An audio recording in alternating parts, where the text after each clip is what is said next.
अध्याय 1 जागृति। रात के 3 बजे थे। राजस्थान के एक छोटे से कस्बे की एक टूटी हुई इमारत की छत पर रवि यादवंशी अकेला बैठा था। उसके नीचे सोया हुआ शहर खर्राटे ले रहा था, लेकिन उसकी आंखें खुली थीं, बिल्कुल खुली, जैसे किसी ने उन्हें बंद करने का अधिकार छीन लिया हो।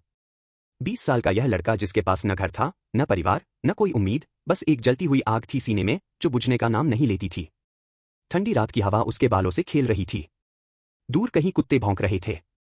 आसमान में तारे थे, करोड़ों तारे, और रवि उन्हें देख रहा था जैसे वो उनसे कुछ मांग रहा हो। तभी हुआ। पहले एक हल्की सी जलन बाईं आंख में, फिर दाईं में। रवि ने हाथ उठाया आंखें मलने के लिए, लेकिन उसका हाथ रुक गया, क्योंकि उसकी आंखों के सामने, हवा में, रात के अंधेरे में कुछ दिखने लगा था। नीली रोशनी, पतली सी, कांपती हुई, जैसे किसी ने अंधेरे में एक धागा खींच दिया हो। और उस रोशनी के बीच से एक आवाज आई, न बाहर से, न कहीं से, सीधे उसके दिमाग के अंदर से। रवि यादवंशी, प्रणाली सक्रिय हो रही है। रवि उछल पड़ा। उसने इधर उधर देखा, कोई नहीं था। सिर्फ रात थी और वो खुद था। कौन है? कहां से आ रही है यह आवाज? आवाज फिर आई, शांत, गहरी, जैसे किसी पुराने कुएं की गहराई से। मैं तुम्हारे अंदर से आ रहा हूं। मैं वो हूं जो तुम्हारे पिता ने तुम्हारे लिए छोड़ा था। मैं प्रणाली हूं। रवि की सांसें रुक गईं। पिता, वो शब्द जो उसकी जिंदगी में कभी था ही नहीं, या था, पर किसी रहस्य की तरह दफन था, आज रात उस शब्द ने उसकी छाती पर एक घूंसा मारा। वो वापस बैठ गया। उसके हाथ कांप रहे थे। उसने आंखें बंद की और गहरी सांस ली। ठीक है, उसने धीरे से कहा, बात करो। 10 साल की उम्र में रवि को पता था कि दुनिया 2 तरह के लोगों के लिए बनी है, एक वो जिनके पास घर होता है, और दूसरे वो जो घर ढूंढते रहते हैं। वो दूसरे वाला था। राजस्थान के भीलवाड़ा जिले के पास एक छोटे से गांव, सूरजपुरा, में श्री बालाजी अनाथालय नाम की एक इमारत थी। चूने से पुती हुई दीवारें, जो बरसात में रोती थीं और गर्मियों में आग उगलती थीं। 30 बच्चे, 2 कमरे, एक आंगन, और एक वार्डन, रामलाल शर्मा, जिसके चेहरे पर कभी मुस्कुराहट नहीं आती थी। रवि उन 30 बच्चों में से एक था। लेकिन वो सबसे अलग था। बाकी बच्चे जब खेलते थे, रवि देखता था। जब वो लड़ते थे, रवि सोचता था। जब वो रोते थे, रवि समझने की कोशिश करता था, क्यों? किस लिए? क्या बदल सकता है? एक दिन रामलाल शर्मा ने उसे पकड़ा, हाथ में एक किताब लिए हुए जो अनाथालय की नहीं थी। यह किताब कहां से लाया? पास के स्कूल की लाइब्रेरी से। चुराई? रवि ने आंखें उठाईं। उधार ली। मैं वापस कर दूंगा। रामलाल ने किताब छीन ली। अनाथ बच्चों को इतनी जरूरत नहीं होती पढ़ने की। ज्यादा पढ़ोगे तो ज्यादा सोचोगे तो दुखी रहोगे। रवि चुप रहा। उसने किताब नहीं मांगी। लेकिन रात को, जब सब सो गए, वो उठा और रामलाल के कमरे से वो किताब उठा लाया। उसने पूरी रात पढ़ी, एक टूटी हुई टॉर्च की रोशनी में, और सुबह होने से पहले वापस रख दी। यही था रवि यादवंशी। जो चाहिए, लेना जानता था। और किसी को पता भी नहीं चलने देता था। अनाथालय में उसके 2 दुश्मन थे, एक रामलाल और दूसरा समय। क्योंकि समय वहां बहुत धीमे चलता था, और रवि को लगता था कि वो अंदर से जल रहा है और बाहर से ठंडा दिखना पड़ रहा है। उसे याद नहीं था कि वो अनाथालय कब आया था। जब से होश आया, वो वहीं था। किसी ने उसे कभी नहीं बताया कि उसके माँ बाप कौन थे। रामलाल का जवाब हमेशा एक ही होता था, छोड़ गए। बस। लेकिन रवि को बस से कभी संतोष नहीं हुआ। एक रात उसने रामलाल की अलमारी खोली, वो जानता था चाबी कहाँ रखते थे, और एक पुरानी फाइल निकाली। उसमें सारे बच्चों के कागज थे। उसने अपना नाम ढूंढा, रवि यादवंशी। आयु लगभग 3 वर्ष। प्राप्ति स्थान जयपुर बस स्टैंड। साथ में एक पत्र था, जो अब उपलब्ध नहीं। पत्र था, और अब उपलब्ध नहीं था। रवि ने फाइल वापस रखी, चाबी वापस रखी, और अपने बिस्तर पर जाकर लेट गया। उसकी आंखें छत को देख रही थीं। पत्र था, यह सोचते सोचते वो सो गया, या सोने का नाटक किया। 16 साल की उम्र में रवि ने पहली बार पैसे कमाए। गांव में एक साइबर कैफे खुला था, 3 कंप्यूटर, एक प्रिंटर, और एक मालिक जो हमेशा सोता रहता था। रवि वहां झाड़ू लगाने जाता था, 20 रुपए रोज के बदले। लेकिन असली काम झाड़ू लगाना नहीं था। असली काम था कंप्यूटर। रवि को नहीं पता था कि उसे कंप्यूटर कब से अच्छे लगने लगे। बस जब पहली बार उसने स्क्रीन छुई और कुछ टाइप किया, तो लगा जैसे किसी ने उसकी भाषा बोली हो। एक ऐसी भाषा जो झूठ नहीं बोलती, जो भेदभाव नहीं करती, जो अनाथ और अमीर में फर्क नहीं करती। 3 महीने में उसने खुद से HTML सीख ली। 6 महीने में CSS। 1 साल में जावास्क्रिप्ट। मालिक को पता भी नहीं चला। फिर एक दिन गांव के सरपंच का बेटा आया, उसे एक वेबसाइट बनवानी थी अपने पापा के चुनाव प्रचार के लिए। कितना लोगे? रवि ने सोचा। उसने कभी किसी से पैसे नहीं मांगे थे। 500। सरपंच के बेटे ने हंसकर कहा। तू बना लेगा? तू तो अनाथालय का लड़का है। रवि ने जवाब नहीं दिया। उसने 3 दिन में वेबसाइट बनाई। सरपंच के बेटे ने देखी और उसकी आंखें चौड़ी हो गईं। यह तूने बनाई? हाँ। कहां से सीखा? खुद से। 500 की जगह उसे 1000 मिले। रवि ने वो पैसे छूकर देखे। पहली बार उसे लगा यह दुनिया उसे भी देने के लिए तैयार है। बस उसे मांगने नहीं, कमाने की जरूरत है। कॉलेज में उसकी मुलाकात सावी यादव से हुई। पहली बार बात हुई लाइब्रेरी में। यह किताब मुझे चाहिए थी। रवि ने किताब से नजर उठाई। एक लड़की खड़ी थी, मध्यम कद, राजस्थानी चेहरा, आंखों में एक जिद। पहले मैंने उठाई। मैं पिछले 3 दिन से इसे ढूंढ रही हूं। मैं पिछले 3 हफ्ते से। सावी ने उसे ऊपर से नीचे देखा। ठीक है। पढ़ लो। फिर मुझे देना। नाम? सावी यादव। रवि यादवंशी। सावी ने एक पल रुककर कहा। यादवंशी? गांव के? अनाथालय के? सावी के चेहरे पर कोई दया नहीं आई, जो रवि को सबसे ज्यादा पसंद आई। धीरे धीरे दोस्ती हुई। फिर दोस्ती से कुछ और। रवि को पहली बार लगा कि दुनिया में एक इंसान है जो उसे समझता है। लेकिन साथ में था आर्यन मेहता, उसका सबसे पहला दोस्त कॉलेज में। होशियार, बातूनी, हमेशा मुस्कुराता हुआ। रवि ने उस पर भरोसा किया, पहली बार किसी इंसान पर। और यही उसकी सबसे बड़ी गलती थी। दूसरे साल के आखिर में रवि ने एक स्टार्टअप आइडिया बनाया, एक ऐसा प्लेटफॉर्म जो राजस्थान के छोटे व्यापारियों को डिजिटल दुनिया से जोड़े। उसने सब आर्यन को बताया। हर डिटेल, हर कोड, हर प्लान। 3 महीने बाद आर्यन गायब हो गया। और 1 महीने बाद रवि ने अखबार में पढ़ा, कोटा के युवा उद्यमी आर्यन मेहता का नया स्टार्टअप, 50 लाख रुपए की फंडिंग। वही आइडिया था। वही प्लेटफॉर्म। वही कोड। बस नाम बदल गया था। रवि ने सावी को बताया। सावी चुप रही। सावी, यह मेरा आइडिया था। तुम तो जानती हो। सावी ने आंखें उठाईं। उनमें वो गर्मजोशी नहीं थी जो पहले होती थी। रवि, आर्यन का परिवार है, कनेक्शन है। तुम्हारे पास क्या है? एक अनाथालय का बैकग्राउंड? कोई नहीं मानेगा। रवि को लगा कि उसके पांवों तले से जमीन खिसक गई। तुम उसकी तरफ हो? सावी खड़ी हो गई। मैं किसी की तरफ नहीं हूं।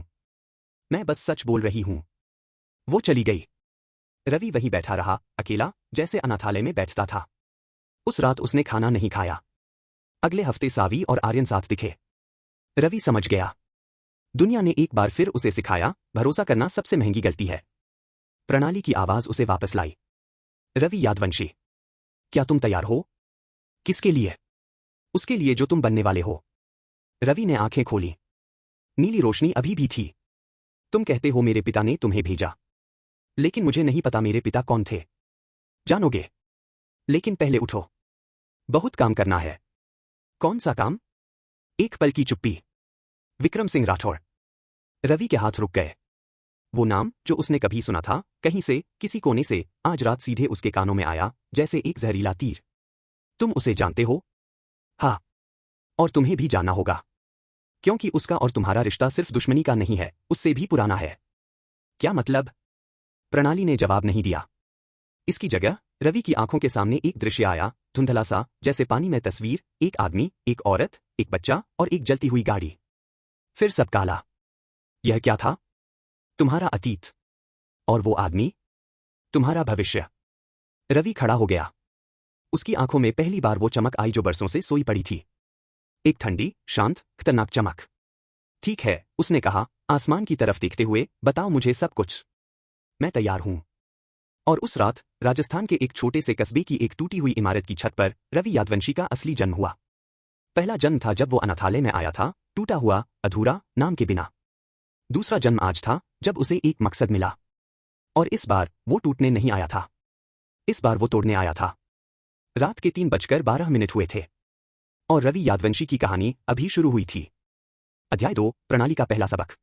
रात के 4 बज चुके थे। रवि अभी भी छत पर था। ठंड बढ़ गई थी, राजस्थान की रात का वो हिस्सा जब हवा में कांच के टुकड़े खुल जाते हैं और सांस लेने पर फेफड़ों में चुभते हैं। लेकिन रवि को ठंड नहीं लग रही थी। उसके भीतर कुछ चल रहा था, एक अजीब सी गर्मी जो डर और उत्तेजना के बीच कहीं थी। नीली रोशनी अब पहले से ज्यादा साफ थी। वो सिर्फ उसकी आंखों के सामने नहीं थी, वो उसके पूरे दिमाग में फैली हुई थी, जैसे किसी ने अंदर से एक दिया जलाया हो। प्रणाली चुप थी। रवि ने इंतजार किया। 1 मिनट, 2 मिनट, 5 मिनट। फिर उसने खुद कहा, अभी भी वहां हो? हाँ। तो बोलो। मैं सुन रहा हूं। एक पल की चुप्पी आई। फिर प्रणाली की आवाज, वही शांत, गहरी, बिना किसी भावना के, उसके दिमाग में गूंजी। पहले एक सवाल, तुम्हें क्या चाहिए, रवि यादवंशी? रवि ने सोचा। सच में सोचा, वो जवाब नहीं देना था जो सुनने में अच्छा लगे, वो जवाब देना था जो सच था। सब कुछ। सब कुछ बहुत बड़ा शब्द है। मुझे पता है। विस्तार से बताओ। रवि उठा और छत के किनारे पर चला गया। नीचे सोया हुआ कस्बा था, टूटी हुई सड़कें, बंद दुकानें, सोते हुए लोग। उसने एक लंबी सांस ली। मुझे ताकत चाहिए। इतनी ताकत कि जो लोग मुझे कुछ नहीं समझते, वो मेरे नाम से कांपे। मुझे पैसा चाहिए, इसलिए नहीं कि मैं शौक पूरे करूं, बल्कि इसलिए कि पैसा ही इस दुनिया की असली भाषा है। और मुझे इंसाफ चाहिए। किससे? उन सबसे जिन्होंने सोचा कि एक अनाथ लड़के को कुचलना आसान है। प्रणाली ने कुछ नहीं कहा। लेकिन रवि को लगा जैसे उसके जवाब से कुछ बदल गया, अंदर कहीं, किसी कोने में, कुछ और जाग गया। ठीक है, प्रणाली बोली। तो सुनो। मैं तुम्हें वो दे सकता हूं जो तुमने मांगा है। लेकिन मेरे नियम हैं। क्या नियम? प्रणाली ने बोलना शुरू किया, और जैसे जैसे वो बोलती गई, रवि की आंखों के सामने नीली रोशनी में शब्द उभरते गए, जैसे हवा में लिखे जा रहे हों। नियम 1, मैं हर दिन सिर्फ एक बार सक्रिय होऊंगा। सूरज उगने के बाद और डूबने से पहले, बस एक बार। उस एक बार में तुम मुझसे एक वस्तु मांग सकते हो। कोई भी वस्तु। कोई भी। जो इस दुनिया में मौजूद है या आने वाले समय में आएगी। एक दस्तावेज, एक उपकरण, एक जानकारी, एक तकनीक, जो भी तुम्हें उस दिन चाहिए। रवि का दिल तेजी से धड़का। और नियम 2, जो मांगोगे वो सिर्फ तुम्हारे पास एक बार आएगा। उसे खोया तो गया। मैं उसे दोबारा नहीं दे सकता। समझ गया? और नियम 3, एक लंबी चुप्पी। नियम 3, जो मांगोगे उसके पीछे एक कीमत होगी। कीमत? क्या कीमत? हर बार अलग। कभी वक्त, कभी दर्द, कभी कोई चीज जो तुम्हें प्रिय है। यह कीमत मैं पहले से नहीं बताता। लेकिन जो मांगोगे वो मिलेगा जरूर। रवि ने ठंडी हवा में सांस ली। यह सौदा था। एक ऐसा सौदा जिसकी शर्तें पूरी तरह साफ नहीं थीं। लेकिन उसने कभी आसान रास्ते नहीं चुने थे। ठीक है। मंजूर है। एक और बात। बोलो। यह शक्ति किसी को नहीं बताना। कभी नहीं। जिस दिन बताया, उस दिन से यह बंद हो जाएगी। रवि ने हल्के से हंसते हुए कहा। मुझे बताने के लिए कोई है ही नहीं। प्रणाली ने जवाब नहीं दिया। लेकिन रवि को लगा जैसे उस जवाब में एक उदासी थी, उसकी अपनी उदासी, जो उसने शब्दों में कह दी थी। अब, प्रणाली ने कहा, पहले दिन की शुरुआत करते हैं। अभी? रात के 4 बजे हैं। जो लोग दुनिया बदलते हैं, वो घड़ी देखकर नहीं उठते। रवि को यह बात चुभी, इसलिए नहीं कि गलत थी, बल्कि इसलिए कि बिल्कुल सही थी। वो उठा। उसने अपनी जेब टटोली, एक पुराना स्मार्टफोन था, जिसकी स्क्रीन पर दरार थी और बैटरी आधी से ज्यादा खत्म रहती थी। तुम मुझसे क्या करवाना चाहते हो पहले? कुछ नहीं। पहले तुम मुझे बताओ, विक्रम सिंह राठौड़ का नाम तुमने कहाँ सुना था? रवि रुक गया। विक्रम सिंह राठौड़। वो नाम जो आधी रात को उसके कानों में पड़ा था, उसने सचमुच वो नाम कहाँ सुना था? उसने दिमाग पर जोर दिया। और तब याद आया। यह उस वक्त की बात थी जब रवि अनाथालय में था, कोई 13-14 साल का। रात को नींद नहीं आई थी। वो आंगन में बैठा था तो रामलाल के कमरे से आवाजें आईं, 2 लोग बात कर रहे थे। एक आवाज रामलाल की थी। दूसरी आवाज किसी और की, मोटी, रौबदार, जैसे कोई आदेश देने का आदी हो। रवि दीवार से सट गया था और सुनने लगा था। उस बच्चे का क्या हुआ? यही है। बड़ा होता जा रहा है। किसी को पता नहीं चला? नहीं। मैंने सारे कागज नष्ट कर दिए। ठीक है। जब तक यहां है, इसे कहीं नहीं जाना चाहिए। और जब निकले, तो यह किसी काम का न रहे। रामलाल ने धीरे से कहा था। जी, विक्रम जी। विक्रम जी, बस यही सुना था। उस रात रवि वापस अपने बिस्तर पर चला गया था और उस नाम को दिमाग के किसी कोने में दफन कर दिया था। आज रात, 7 साल बाद, वो नाम जमीन से उखड़कर सामने आ गया था। अब समझे? प्रणाली ने कहा। हाँ, रवि की आवाज भारी थी। विक्रम सिंह राठौड़ को मेरे बारे में पता था। अनाथालय में रखवाया। और नहीं चाहता था कि मैं आगे बढ़ूं। और अब वो राजस्थान का सबसे ताकतवर नेता है। रवि के माथे पर एक नस उभर आई। तुम मुझे उसके बारे में सब बताओगे? धीरे धीरे। जब तुम तैयार होगे। मैं अभी तैयार हूं। नहीं। अभी तुम्हारे पास न पैसा है, न ताकत, न कोई साथी। अभी तुम सिर्फ एक गुस्सैल लड़के हो। गुस्सा हथियार नहीं होता, यह ईंधन होता है। पहले इंजन बनाओ। रवि चुप हो गया। बात सही थी। तो शुरू कहां से करूं? आज की पहली मांग से। क्या मांगू? वो मांगो जो तुम्हें आगे बढ़ाए। याद रखो, एक दिन में एक ही मौका है। रवि ने सोचा। उसका दिमाग तेजी से काम करने लगा। उसके पास क्या नहीं था? पैसे नहीं। कनेक्शन नहीं। अच्छा लैपटॉप नहीं। लेकिन इन सबसे ज्यादा जरूरी क्या था? जानकारी। विक्रम सिंह राठौड़ के बारे में जानकारी। मुझे एक फाइल चाहिए, रवि ने धीरे से कहा। विक्रम सिंह राठौड़ की पूरी जानकारी, उसकी संपत्ति, उसके साथी, उसके दुश्मन और वो काम जो उसने छुपाए हैं। वो फाइल जो किसी सरकारी जांच में कभी बाहर नहीं आई। एक लंबी चुप्पी। यह मांग बड़ी है। मुझे पता है। कीमत भी बड़ी होगी। मंजूर है। और फिर रवि की आंखों के सामने नीली रोशनी एक पल के लिए बहुत तेज हुई। उसके सिर में एक तेज दर्द उठा, जैसे किसी ने कनपटी पर मुट्ठी मारी हो। वो दर्द से कराहा। घुटनों के बल बैठ गया। 1 मिनट। 2 मिनट। और फिर दर्द चला गया। रवि ने आंखें खोली। उसके हाथ में एक पुरानी डायरी थी। काली जिल्द। पीले पड़े पन्ने। ऊपर लिखा था, वीएसआर, व्यक्तिगत दस्तावेज। रवि के हाथ कांप रहे थे। उसने डायरी खोली। पहले पन्ने पर लिखा था, यदि यह दस्तावेज किसी के हाथ लगा तो समझो खेल शुरू हो गया। रवि ने धीरे से मुस्कुराया। खेल शुरू हो गया। उसने पढ़ना शुरू किया। 1 घंटा, 2 घंटे। डायरी के पन्ने पलटते पलटते उसकी आंखें फटती जा रही थीं, इसलिए नहीं कि नींद आ रही थी, बल्कि इसलिए कि जो लिखा था वो उसकी उम्मीद से भी ज्यादा था। विक्रम सिंह राठौड़, राजस्थान के भीलवाड़ा जिले से उठा हुआ एक नेता, सिर्फ नेता नहीं था। उसके नीचे एक पूरा जाल था।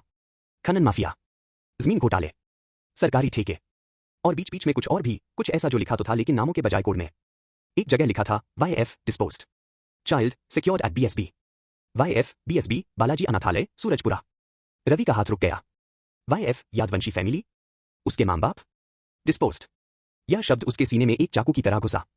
डिस्पोज्ड, हटाया गया, खत्म किया गया। रवि की आंखें भर आईं, लेकिन वो आंसू नहीं थे। 1 सालों पुरानी टीस जो आज एक सच्चाई बनकर सामने आई थी। उसके मां बाप मरे नहीं थे, उन्हें मारा गया था। और विक्रम सिंह राठौड़ ने यह किया था। रवि ने डायरी बंद की। उसने उसे अपनी छाती से लगाया, जैसे वो एकमात्र गवाह था जो उसके पास था। आसमान में सूरज उगने की तैयारी हो रही थी। पूर्व में एक हल्की सी लालिमा आई थी। प्रणाली ने कहा, अब समझे तुम्हारी कहानी कहां से शुरू होती है। हाँ, रवि की आवाज में पहली बार वो ठंडापन था, वो खतरनाक शांत ठंडापन जो आग से ज्यादा जलाता है। अब समझा। और क्या करोगे। रवि खड़ा हुआ। उसने उगते सूरज की तरफ देखा। वो जो मेरे मां बाप के साथ हुआ वो भूलूंगा नहीं, लेकिन अभी रोऊंगा भी नहीं। अभी सिर्फ एक काम करना है। क्या। इतना बड़ा बनना कि विक्रम सिंह राठौड़ मेरे सामने झुके, खुद अपनी मर्जी से नहीं, मजबूरी से। प्रणाली ने एक पल के लिए कुछ नहीं कहा। फिर पहली बार रवि को लगा जैसे उस आवाज में कुछ बदला, एक बहुत हल्की सी गर्मजोशी। यही था वो जवाब जिसका मुझे इंतजार था। सूरज उग आया। रवि छत से नीचे उतरा। उसकी जेब में टूटा हुआ फोन था। उसके हाथ में वो काली डायरी थी और उसकी आंखों में पहली बार एक दिशा थी। वो एक छोटी सी चाय की दुकान पर रुका। 1 कप चाय मांगी, 3 रुपए की। दुकानदार ने उसकी तरफ देखा। रात को सोए नहीं। नहीं, रवि ने कहा, चाय की चुस्की लेते हुए। कुछ और जरूरी काम था। रवि ने चाय खत्म की। उसने डायरी खोली, एक खास पन्ना जिस पर एक नाम था और एक पता। मनोज तिवारी, पत्रकार, जयपुर। वो आदमी जो सब जानता है लेकिन लिख नहीं सकता अभी तक। रवि ने डायरी बंद की। जयपुर। ठीक है। उसने उठकर दुकानदार से पूछा, जयपुर की पहली बस कितने बजे है। 7 बजे। रवि ने घड़ी देखी। 6:15। टिकट कहाँ मिलेगा। बस स्टैंड पर। 5 मिनट की दूरी। रवि चल पड़ा। उसके पास जयपुर तक का किराया भी मुश्किल से था। कोई योजना नहीं थी, सिर्फ एक नाम था और एक डायरी। लेकिन यही काफी था, क्योंकि रवि यादवंशी को हमेशा कम से कम शुरू करना आता था। उसने पीछे मुड़कर उस टूटी हुई इमारत को देखा जहां वो पिछले महीनों से छुपा हुआ था। अलविदा। और वो चल पड़ा आगे की तरफ, पहली बार बिना पीछे देखे। बस स्टैंड पर भीड़ थी। रवि ने टिकट लिया, खिड़की के पास बैठा। बस चली। राजस्थान की सुबह खिड़की से बाहर भाग रही थी, रेतीले मैदान, कांटेदार झाड़ियां, दूर दूर तक बिखरे हुए गांव। उसने डायरी में से मनोज तिवारी वाला पन्ना निकाला और ध्यान से पढ़ा। मनोज तिवारी पिछले 15 साल से राजस्थान में पत्रकारिता कर रहा था। 3 बार उस पर हमला हुआ। 1 बार उसका दफ्तर जलाया गया। फिर भी वो रुका नहीं। लेकिन उसकी खबरें कभी बड़े अखबारों में नहीं छपी, क्योंकि वो अखबार विक्रम सिंह के थे। यह आदमी रवि के लिए पहला कदम हो सकता था, लेकिन पहले मिलना होगा। और मिलने के लिए भरोसा जीतना होगा। एक अनाथ लड़के पर एक तजुर्बेकार पत्रकार भरोसा क्यों करेगा। रवि ने खिड़की के बाहर देखा। रेत उड़ रही थी।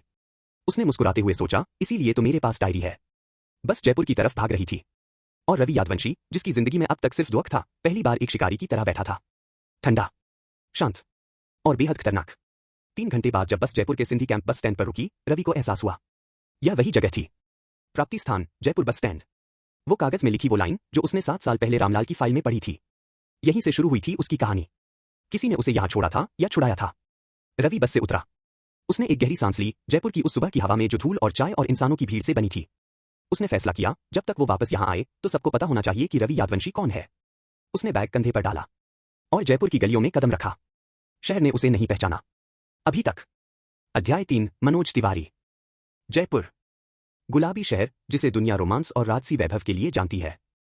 लेकिन जो इसकी गलियों में उतरकर चलते हैं वो जानते हैं कि इस गुलाबी रंग के नीचे भी वही धूल है, वही गरीबी है, वही राजनीति है जो बाकी हर शहर में होती है। फर्क सिर्फ रंग का है।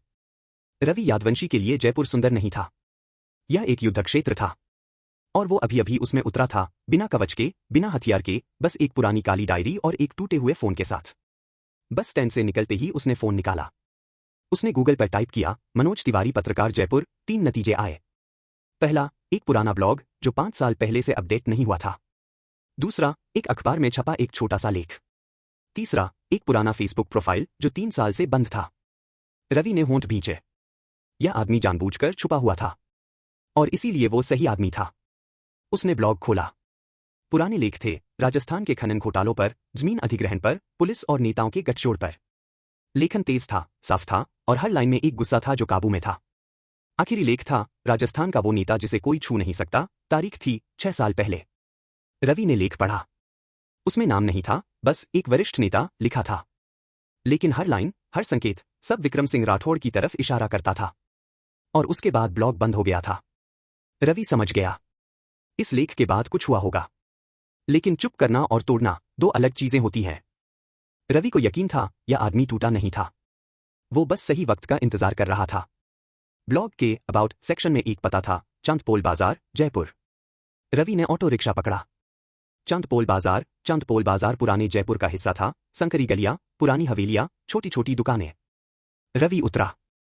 उसने एक पान की दुकान पर रुककर पूछा, भाई साहब, यहां मनोज तिवारी नाम के पत्रकार रहते हैं क्या? पान वाले ने उसे ऊपर से नीचे देखा। कौन हो तुम? उनसे मिलना था। जरूरी काम है। मनोज भैया से मिलने वाले जरूरी काम से नहीं आते, मुसीबत लेकर आते हैं। रवि ने हल्के से मुस्कुराया। मैं मुसीबत नहीं लाया हूं, मैं उनकी मुसीबत का हल लाया हूं। पान वाले ने उसे एक पल देखा, फिर पीछे की तरफ इशारा किया। वो गली में जाओ, तीसरा मकान, हरे रंग का दरवाजा। हरे रंग का दरवाजा था, लेकिन रंग उखड़ा हुआ था। रवि ने दस्तक दी। कौन है? रवि यादवंशी। मिलना था। मुझसे? क्यों? विक्रम सिंह राठौड़ के बारे में बात करनी है। एक लंबी चुप्पी, फिर कदमों की आवाज। दरवाजा खुला। मनोज तिवारी, 50 के आसपास, दुबला-पतला, बाल सफेद होने की शुरुआत में, चेहरे पर थकान जो सालों की थी। लेकिन आंखें तेज थीं। एक पत्रकार की आंखें जो हर चीज को एक खबर की तरह देखती हैं। कितने साल के हो? 20। और विक्रम सिंह राठौड़ से क्या लेना देना है तुम्हारा? रवि ने एक पल सोचा, फिर सीधे कहा, उसने मेरे मां बाप को मारा। मनोज तिवारी की आंखें एक पल के लिए सिकुड़ी। फिर उन्होंने दरवाजा पूरा खोल दिया। अंदर आओ। घर छोटा था। दीवारों पर कागज चिपके थे, नोट्स, कटिंग्स, तस्वीरें। यह एक पत्रकार का घर नहीं था, यह एक जांचकर्ता का मोर्चा था। मनोज ने उसे कुर्सी पर बैठाया। पहले बात, चाय बाद में। ठीक है। तुमने कहा, उसने तुम्हारे मां बाप को मारा। सबूत? रवि ने बैग खोला। काली डायरी निकाली, मेज पर रखी। मनोज तिवारी ने डायरी देखी और उनके चेहरे का रंग एक पल के लिए उड़ गया। यह कहां से मिली? इसे आप बाद में समझो, पहले खोलकर देखो। मनोज ने धीरे से डायरी उठाई। उन्होंने पहला पन्ना खोला, दूसरा, तीसरा। उनकी उंगलियां कांपने लगीं। वो पढ़ते रहे। 5 मिनट, 10 मिनट। फिर उन्होंने डायरी बंद की और रवि की तरफ देखा। इसमें YF डिस्पोज लिखा है। हाँ, YF यादवंशी फैमिली? मुझे यही लगता है। मनोज कुर्सी से उठे, कमरे में टहलने लगे। रवि, तुम जानते हो यह डायरी क्या है? यह एक बम है। एक ऐसा बम जो राजस्थान की राजनीति को हिला सकता है। मुझे पता है। और तुम इसे लेकर मेरे पास आए। क्यों? मैं क्या कर सकता हूं? आप वो कर सकते हैं जो आप 6 साल से करना चाहते थे। लिख सकते हैं। मनोज रुक गए। मैंने पहले भी लिखा था। क्या हुआ जानते हो? मेरा दफ्तर जला दिया गया। मेरी बेटी के स्कूल के बाहर 2 आदमी खड़े मिले। मेरी पत्नी को धमकी भरे फोन आए। रवि ने सीधे उनकी आंखों में देखा। और आप फिर भी यहां हैं। भागे नहीं। मनोज ने एक पल रवि को देखा, फिर धीरे से बैठ गए। हाँ, भागा नहीं। तो डर से नहीं, समझ से रुके थे। सही वक्त का इंतजार कर रहे थे। और तुम लगते हो कि वो वक्त अब आया है। रवि ने डायरी की तरफ इशारा किया। यह डायरी उसी का सबूत है। मनोज ने चाय बनाई, 2 कप। रवि, एक बात पूछूं? तुम्हारी उम्र 20 साल है। तुम अनाथ हो। तुम्हारे पास पैसे नहीं हैं, ताकत नहीं है। फिर भी तुम यहां आए, राजस्थान के सबसे खतरनाक आदमी के खिलाफ। क्यों? रवि ने चाय की चुस्की ली। क्योंकि हर बड़ी लड़ाई एक छोटी शुरुआत से होती है। और शुरुआत के लिए सही इंसान चाहिए, सही हथियार नहीं। मनोज ने उसे ध्यान से देखा। तुम किसी अनाथालय से आए हो। लेकिन यह सोच, यह भाषा, यह कहां से सीखी? रवि ने हल्के से मुस्कुराया। किताबों से। और जिंदगी से। दोनों बहुत अच्छे गुरु होते हैं। ठीक है, मैं तुम्हारी बात सुनूंगा। लेकिन एक शर्त है। क्या? यह डायरी मेरे पास रहेगी, कुछ दिनों के लिए। मुझे इसे वेरीफाई करना होगा। रवि के मन में एक पल संशय आया, लेकिन उसने डायरी मेज पर छोड़ दी। 3 दिन। उसके बाद मुझे वापस चाहिए। 3 दिन काफी हैं। और एक बात, इस बीच तुम इसे किसी को नहीं दिखाओगे। मंजूर। रवि उठा। कहाँ रहोगे? अभी तय नहीं। मनोज ने एक दराज खोली, एक चाबी निकाली। ऊपर एक छोटा कमरा है। 3 दिन रह सकते हो। रवि ने चाबी ली। शुक्रिया। शुक्रिया मत करो। अभी तुमने कुछ साबित नहीं किया। 3 दिन बाद देखेंगे। शाम को मनोज ऊपर आए। हाथ में एक थाली थी, रोटी और दाल। डायरी पढ़ रहा था। और? मनोज बैठ गए। रवि, यह डायरी असली है। इसमें कुछ ऐसी जानकारियां हैं जो सिर्फ विक्रम सिंह ही जानता होगा। तो यह सवाल है, यह डायरी तुम्हारे पास कैसे आई? रवि ने एक पल सोचा। प्रणाली की शर्त याद आई। एक रास्ते से जो मैं अभी नहीं बता सकता। मनोज ने उसे देखा। तुम छुपा रहे हो? हाँ। क्यों? क्योंकि कुछ चीजें बताने से उनकी ताकत कम हो जाती है। मनोज ने हल्के से हंसे। तुम 20 साल के हो, लेकिन बोलते 50 साल के जैसे हो। जिंदगी जल्दी सिखाती है जब आसान न हो। मनोज चुप हो गए। डायरी में लिखा है YF disposed, child secured at BSB, Balaji अनाथालय। हाँ। वो बच्चा तुम थे? हाँ। और तुम्हारे माँ बाप मारे गए। मनोज ने आंखें बंद की। मुझे माफ करो। आपकी गलती नहीं थी। नहीं, लेकिन मैं पहले भी इस तक पहुंचा था। अगर मैंने उस वक्त हार न मानी होती। रवि ने कहा। आपने हार नहीं मानी थी। आप रुके थे। फर्क होता है। मनोज ने आंखें खोली। रवि, तुम इस लड़ाई का हिस्सा बनना चाहते हो? मैं इस लड़ाई को जीतना चाहता हूं। हिस्सा बनना काफी नहीं है। ठीक है। 3 दिन बाद जब तुम डायरी लेने आओगे, हम बात करेंगे। एक योजना के बारे में। कैसी योजना? विक्रम सिंह को सिर्फ खबर से नहीं हराया जा सकता। उसे उसी जमीन पर हराना होगा, पैसे में, राजनीति में, ताकत में। रवि ने थाली उठाई। रोटी का एक टुकड़ा तोड़ा। यह काफी है। रात को रवि खिड़की के पास बैठा था।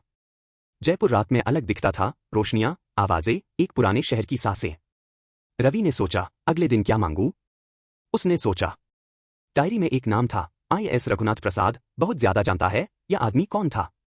क्या जानता था? रवि के मन में एक विचार आया। कल की मांग तय हो गई। उसने फोन रखा। चारपाई पर लेट गया। पहली बार कई महीनों में उसे जल्दी नींद आ गई। क्योंकि पहली बार एक रास्ता दिख रहा था। लेकिन नींद में एक सपना आया। एक गाड़ी जलती हुई। एक आदमी जिसका चेहरा नहीं दिखता। एक औरत जो चिल्ला रही है। और एक बच्चा जो रो रहा है।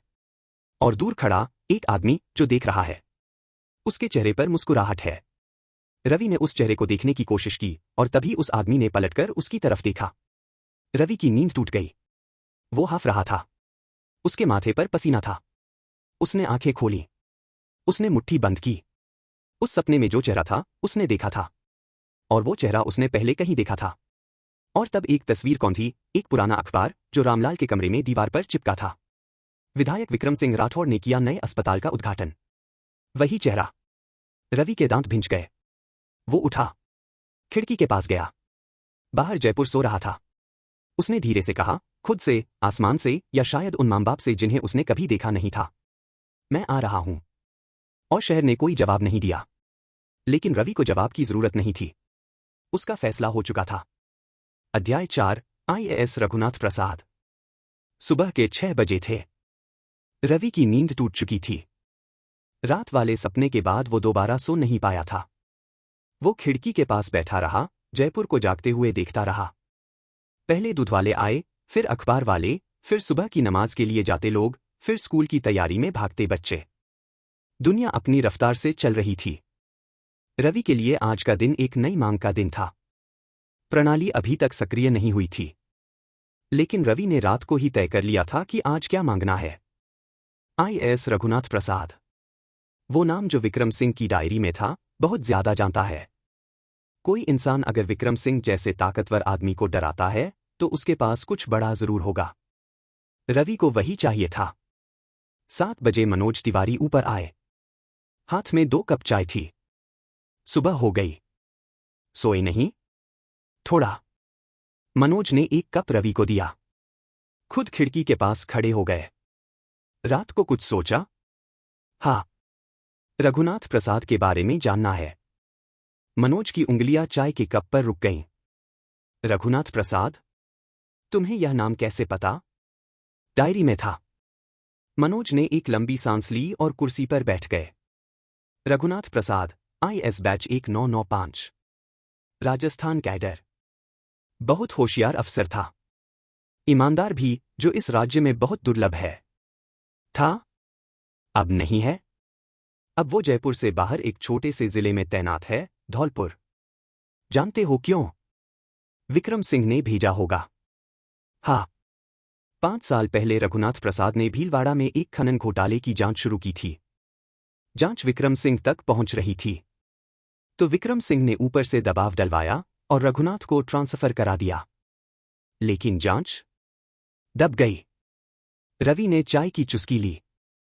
तो रघुनाथ प्रसाद के पास उस जांच के सबूत होंगे अगर उसने संभाले हों। लेकिन रवि, वो आदमी डरा हुआ है। 5 साल से चुप है। उससे मिलना आसान नहीं होगा। मुझे मिलना है। धौलपुर 300 किलोमीटर दूर है। तो जाऊंगा। मनोज ने उसे देखा। फिर दराज खोली। 500 रुपए निकाले। लो। मैं वापस करूंगा। मुझे पता है। 9 बजे रवि अपने कमरे में अकेला था। उसने आंखें बंद की। गहरी सांस ली। नीली रोशनी आई। आज क्या चाहिए? रघुनाथ प्रसाद के पास जो सबूत हैं, उस खनन घोटाले के, उनकी एक प्रति। वो सबूत जो उसने 5 साल पहले इकट्ठे किए थे और कभी सामने नहीं आए। यह मांग बड़ी नहीं है, लेकिन कीमत होगी। मंजूर है। नीली रोशनी तेज हुई। इस बार दर्द कम था, लेकिन एक अजीब सी थकान आई। रवि ने आंखें खोली। उसके सामने मेज पर एक USB ड्राइव थी। छोटी सी, काली, बिना किसी निशान के। इसमें वो सब है जो रघुनाथ प्रसाद ने इकट्ठा किया था। लेकिन सिर्फ USB से काम नहीं होगा। उसे खुद बोलना होगा, गवाह बनना होगा। इसीलिए मुझे उससे मिलना है। हाँ। लेकिन रवि, डरे हुए इंसान को डर से नहीं, उम्मीद से जगाया जाता है। समझ गया। प्रणाली शांत हो गई। रवि ने USB जेब में रखी। धौलपुर जाने के लिए बस थी, 5 घंटे का सफर। रवि बस में बैठा।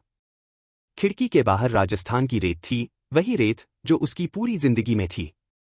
लेकिन आज वो रेत अलग लग रही थी। जैसे उसने रंग बदल लिया हो, पीली से सुनहरी। 5 घंटे में उसने रघुनाथ प्रसाद के बारे में जितना जान सकता था, उतना जाना। उम्र 55। बीवी का नाम सुमित्रा। 2 बच्चे, एक बेटा दिल्ली में, एक बेटी की शादी हो चुकी। धौलपुर में छोटे से सरकारी बंगले में रहता है। कोई सोशल मीडिया नहीं। 5 साल से किसी सार्वजनिक कार्यक्रम में नहीं दिखा। एक इंसान जो जानबूझकर अदृश्य हो गया था। रवि ने सोचा, कोई इंसान तभी इतना छुपता है जब उसके पास कुछ ऐसा हो जिसे वो बचाना चाहता हो।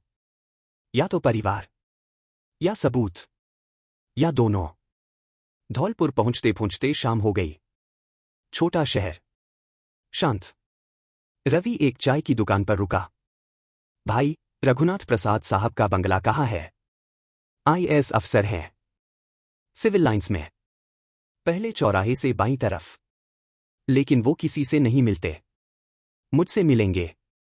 सिविल लाइंस में एक पुराना सरकारी बंगला था, पेंट उखड़ा हुआ, बगीचे में घास बढ़ी हुई। साहब से मिलना है। नाम? रवि यादवंशी। उन्हें बताइए, भीलवाड़ा खनन घोटाले के बारे में बात करनी है। चौकीदार उठकर अंदर गया। 5 मिनट बाद वापस आया। साहब ने मना किया है। रवि रुका नहीं। उन्हें यह भी बताइए, मेरे पास वो USB है जो उन्होंने 5 साल पहले किसी सुरक्षित जगह रखी थी। चौकीदार वापस गया। इस बार 10 मिनट लगे। जब वो वापस आया, गेट खुला था। रघुनाथ प्रसाद बरामदे में खड़े थे। लंबे, दुबले, सफेद बाल, आंखों पर मोटा चश्मा। चेहरे पर थकान थी, लेकिन आंखों में एक तेजी थी जो सालों की चुप्पी से कम नहीं हुई थी। तुमने USB का नाम लिया। वो USB क्या है जो मेरी है? रवि ने जेब से USB निकाली। उनकी तरफ बढ़ाई। रघुनाथ प्रसाद ने उसे हाथ में लिया। पलटाया। उनके हाथ कांपे। यह कहां से मिली तुम्हें? एक रास्ते से, जो मैं अभी नहीं बता सकता। लेकिन इसमें जो है वो आपका ही इकट्ठा किया हुआ है। रघुनाथ प्रसाद ने एक लंबी, गहरी नजर से देखा। अंदर आओ। घर के अंदर किताबें थीं, फाइलें थीं, लेकिन एक अजीब सा सन्नाटा भी था। रघुनाथ प्रसाद ने यूएसबी कंप्यूटर में लगाई। फाइलें खोलीं। चुपचाप देखते रहे। 5 मिनट। फिर कंप्यूटर बंद किया। यह सब सही है। यह वही है जो मैंने इकट्ठा किया था। तो आप जानते हैं इसकी कीमत? जानता हूं। इसीलिए 5 साल से चुप हूं। रवि ने सीधे उनकी आंखों में देखा। रघुनाथ जी, आप डरे हुए हैं। लेकिन सोचिए, 5 साल में डर कम हुआ या बढ़ा? एक लंबी चुप्पी। बढ़ा। क्योंकि डर तब तक बढ़ता है जब तक आप उसे ताकत देते रहते हैं। विक्रम सिंह आपसे डरता है, इसीलिए आपको यहां भेजा। उसे पता है कि आपके पास सबूत हैं। तो क्या करूं? सामने आऊं? अपने परिवार को खतरे में डालूं? अभी नहीं। अभी सिर्फ मुझे बताइए जो आपने देखा था। बाकी मैं करूंगा।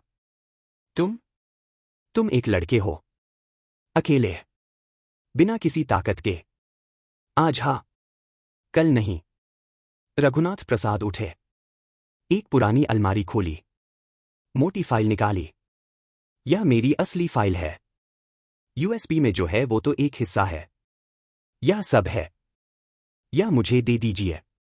नहीं। यह मेरे पास रहेगी। लेकिन जब वक्त आएगा, मैं गवाह बनने को तैयार हूं। यह काफी है। शुक्रिया। एक शर्त है। जब भी आगे बढ़ो, मेरे परिवार को सुरक्षित रखो। वादा। रघुनाथ प्रसाद ने पहली बार, शायद 5 साल में पहली बार, हल्के से मुस्कुराए। तुम्हारा नाम रवि यादवंशी है। यादवंशी, राजपूताने का नाम। लड़ने वालों का नाम। हाँ। लड़ो। लेकिन होशियारी से। वापस आते वक्त बस में रवि अकेला था। रात हो गई थी। आज का दिन अच्छा था। एक पत्रकार, मनोज तिवारी, उसके साथ था। एक गवाह, रघुनाथ प्रसाद, तैयार था। और एक डायरी, विक्रम सिंह की खुद की, उसके पास थी। यह पर्याप्त नहीं था। लेकिन यह शुरुआत थी। आज अच्छा किया। लेकिन अभी बहुत कम है। हाँ। लेकिन याद रखो, हर बड़ी इमारत की नींव एक ईंट से शुरू होती है। और पहली ईंट आज रखी। रवि ने खिड़की से बाहर देखा। अंधेरे में राजस्थान की रेत थी और कहीं दूर जयपुर की रोशनियां। कहीं और भी, भीलवाड़ा में, विक्रम सिंह राठौड़ था। अपने महल में। अपनी ताकत में। बेखबर। अभी तक। रवि ने आंखें बंद की। कल एक नई मांग होगी। कल एक नया कदम होगा। और एक दिन, वो दिन आएगा जब विक्रम सिंह राठौड़ को पता चलेगा कि जिस बच्चे को उसने अनाथालय में दफन किया था, वो वापस आ गया है। और इस बार, वो कुचला नहीं जाएगा। अध्याय 5, वापसी और योजना। जयपुर वापस लौटते हुए रात के 11 बज गए थे। मनोज तिवारी का घर अंधेरे में था, लेकिन नीचे की खिड़की से रोशनी आ रही थी। रवि ने दरवाजा खटखटाया। मनोज ने दरवाजा खोला। उनके हाथ में एक कप चाय थी और आंखों में एक सवाल। वापस आ गए। कैसा रहा? रघुनाथ प्रसाद तैयार है। मनोज ने एक पल रुककर उसे देखा। फिर एक तरफ हट गए। अंदर आओ। बात करनी है। मनोज के कमरे में 2 कुर्सियां थीं। बीच में एक छोटी मेज। उस पर डायरी थी, विक्रम सिंह की वो काली डायरी। 3 दिन हो गए।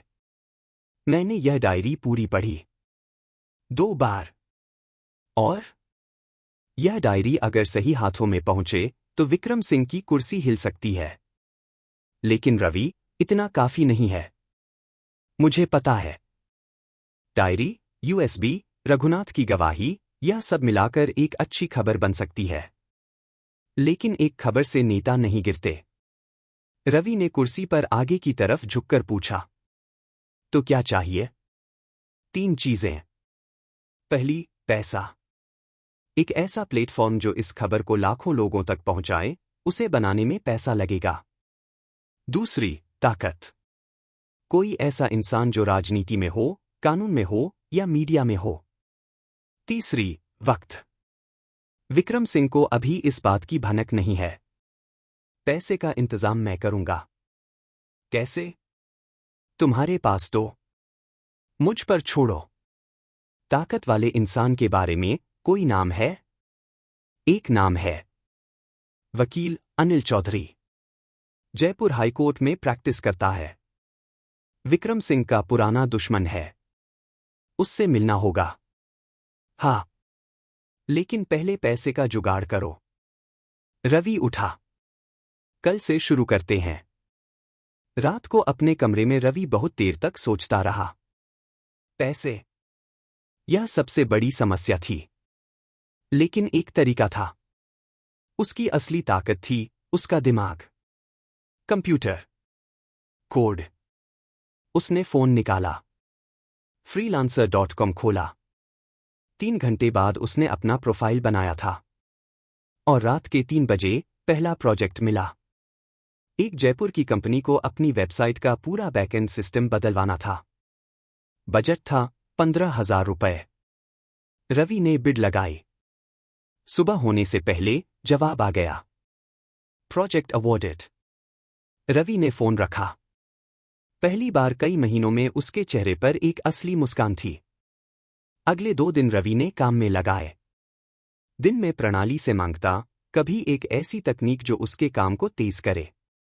रात को कोड लिखता। तीसरे दिन प्रोजेक्ट पूरा हुआ। क्लाइंट ने काम देखा। Excellent work. Can you do another project? Budget 25,000। Ravi ने हाँ किया। 5वें दिन उसके अकाउंट में 40,000 रुपए थे। वो मनोज के पास गया। पैसों का इंतजाम हो गया। कितने? अभी 40,000। लेकिन यह बढ़ेगा। मनोज की आंखों में पहली बार उसके लिए एक अलग तरह की इज्जत आई। ठीक है, अनिल चौधरी से मिलने का वक्त लेता हूं। अनिल चौधरी का दफ्तर जयपुर के मी रोड पर था। दरवाजे पर लिखा था, अनिल चौधरी, अधिवक्ता, राजस्थान उच्च न्यायालय। अनिल चौधरी, 45 के आसपास, गठीला बदन, काली दाढ़ी, आंखों में एक स्थायी गुस्सा जो सालों से जल रहा था। मनोज जी, बहुत दिनों बाद। हाँ, एक जरूरी काम था। मनोज ने संक्षेप में सब बताया। डायरी, यूएसबी, रघुनाथ की गवाही। अनिल ने सब सुना। चाय ठंडी हो गई। उन्होंने पिया नहीं। फिर उन्होंने रवि की तरफ देखा। यह सब तुमने इकट्ठा किया? हाँ। उम्र? 20। और विक्रम सिंह से दुश्मनी? व्यक्तिगत है। व्यक्तिगत दुश्मनी अच्छी नहीं होती। इसमें लोग गलतियां करते हैं। मैं गलती नहीं करूंगा। यह सभी कहते हैं। रवि ने सीधे उनकी आंखों में देखा। चौधरी जी, आपने भी विक्रम सिंह के खिलाफ एक लड़ाई लड़ी थी। आप हारे। क्यों? अनिल के चेहरे पर कुछ कसा। क्योंकि मेरे पास सबूत नहीं थे। अब हैं। और एक गवाह भी है। मुझे बताइए, इस सब के साथ क्या किया जा सकता है? अनिल चौधरी कुर्सी पर पीछे झुक गए। उनकी उंगलियां मेज पर थपथपाने लगीं। 1 मिनट। 2 मिनट। फिर वो आगे झुके। 3 काम हो सकते हैं। पहला, हाईकोर्ट में पीआईएल। दूसरा, एक मीडिया कैंपेन। तीसरा, एड या सीबीआई को एक गुमनाम शिकायत। तीनों एक साथ? एक साथ नहीं, लेकिन एक के बाद एक। इस तरह कि विक्रम सिंह को पता न चले कि अगला वार कहां से आएगा। रवि ने मनोज की तरफ देखा। मनोज की आंखों में एक चमक थी। शुरू करते हैं। उस शाम रवि मनोज के घर की छत पर बैठा था। अकेला। तुम तेजी से सीख रहे हो। मेरे पास वक्त नहीं है धीरे सीखने का। रवि, एक बात। विक्रम सिंह को जल्द ही पता चल जाएगा। तुम्हारे पास ज्यादा वक्त नहीं है। कितना वक्त है? 1 महीना। शायद कम। 1 महीने में क्या करना होगा? इतना मजबूत बनना कि जब वो वार करे तुम टूटो नहीं। रवि ने आसमान की तरफ देखा। 1 महीना, 30 दिन, 30 मांगे, 30 कदम। उसने मुट्ठी बंद की। ठीक है। लेकिन उसी रात भीलवाड़ा में विक्रम सिंह राठौड़ के बंगले में एक बैठक हो रही थी। विक्रम सिंह 6 फुट लंबा, गठीला, सफेद कुर्ता, आंखों में एक ऐसी ठंडक जो कभी पिघलती नहीं, अपनी कुर्सी पर बैठा था। धौलपुर में रघुनाथ प्रसाद से कोई मिला था। एक लड़का। जी। नाम रवि यादवंशी। उम्र 20 साल। अनाथालय का। विक्रम सिंह के चेहरे पर कुछ बदला, एक सूक्ष्म सा कसाव। यादवंशी। जी। एक चुप्पी। पता करो यह लड़का चाहता क्या है और कहाँ है अभी। जी साहब। और एक काम। रघुनाथ प्रसाद को याद दिलाओ, चुप रहना उसके परिवार के लिए अच्छा है। बैठक खत्म हुई। विक्रम सिंह ने खिड़की के पास जाकर बाहर देखा। उसने सोचा, यादवंशी, एक पुरानी याद कौन थी, 17 साल पुरानी। एक चेहरा, एक रात, एक जलती हुई गाड़ी। उसने सिर हिलाया। वो लड़का कुछ नहीं जानता। जान भी गया तो क्या कर लेगा। उसने पर्दा खींचा। लेकिन उस रात पहली बार बहुत दिनों में उसकी नींद देर से आई। कहीं कुछ था। एक बेचैनी जो उसे बता रही थी यह लड़का आम नहीं है।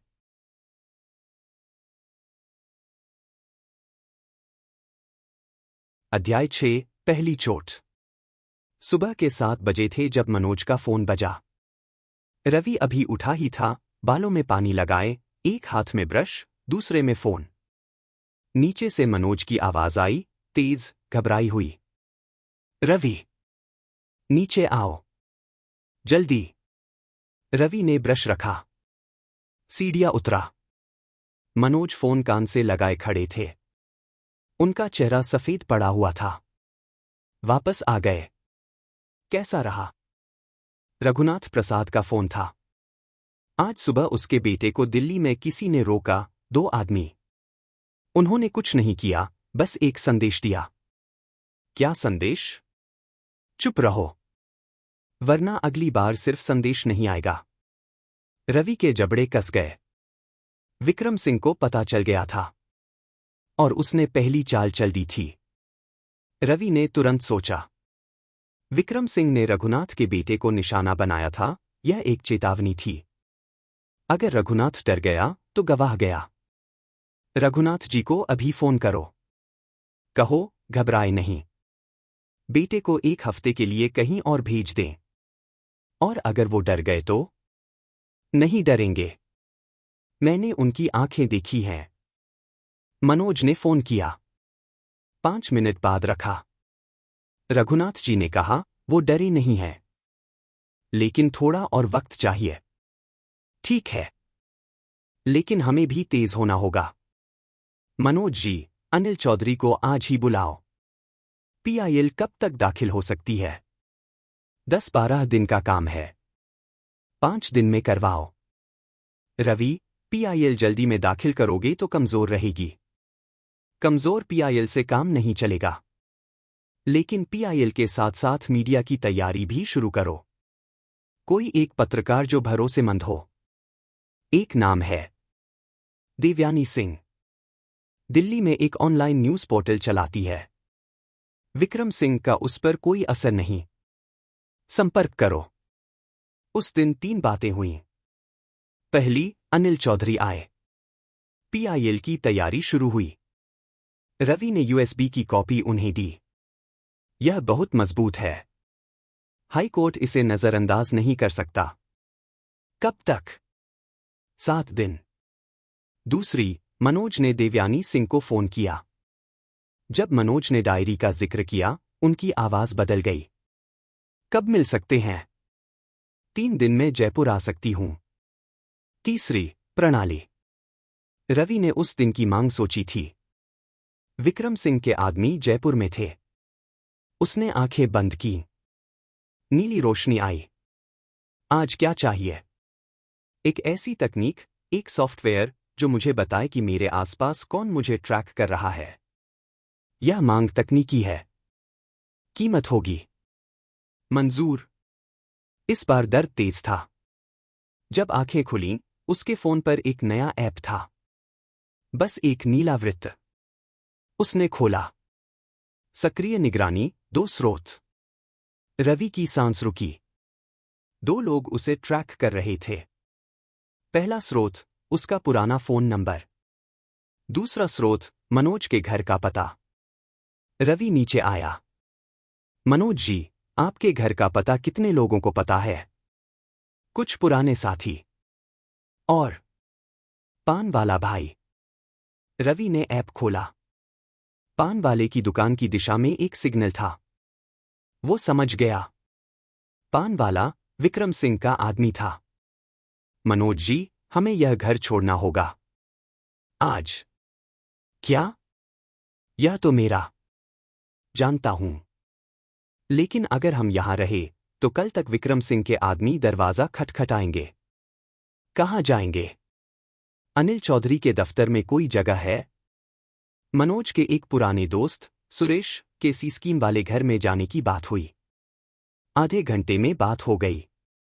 1 घंटे में दोनों वहां थे। रवि ने अपना पुराना सिम बदल दिया। नया नंबर लिया, नकद में। पहली चोट झेली थी। लेकिन झेली थी, टूटा नहीं था। 3 दिन बाद देवयानी सिंह जयपुर आई। 30 के आसपास, पतली, छोटे बाल, कंधे पर एक बड़ा बैग। आंखों में खबर की भूख। तुम वो लड़के हो जिसने यह सब इकट्ठा किया? हाँ। उम्र? 20। बैकग्राउंड? अनाथालय। देवयानी ने डायरी पढ़ी, पूरी। 20 मिनट। यह अगर सच है। सच है। सबूत? यूएसपी में है। और एक आईएएस अफसर गवाह देने को तैयार है। रवि, यह खबर तोड़ने से पहले एक बात समझो। जब यह बाहर आएगी, विक्रम सिंह तुम्हें ढूंढेगा। तुम तैयार हो? हाँ। क्यों? क्या है तुम्हारा इससे?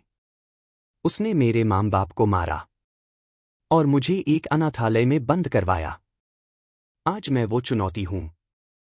देवयानी चुप रही। एक लंबी चुप्पी। फिर लैपटॉप खोला। ठीक है। मैं हूं इस लड़ाई में। लेकिन खबर तब तोड़ूंगी जब तुम कहोगे। मंजूर। उस रात रवि, मनोज, अनिल और देवयानी चारों एक मेज पर बैठे थे। पहली बार एक टीम थी। पीआईएल 5 दिन में तैयार होगी। मैं खबर की रूपरेखा तैयार करती हूं।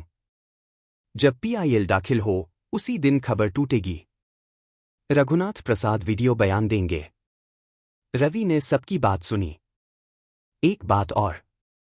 पीआईएल दाखिल होने से पहले मुझे एक और काम करना है। क्या? विक्रम सिंह के पैसों का रास्ता खोजना। अगर हम यह खोज लें, तो एड को सीधे वो धागा मिल जाएगा। यह काम बहुत मुश्किल है। मुझ पर छोड़ो।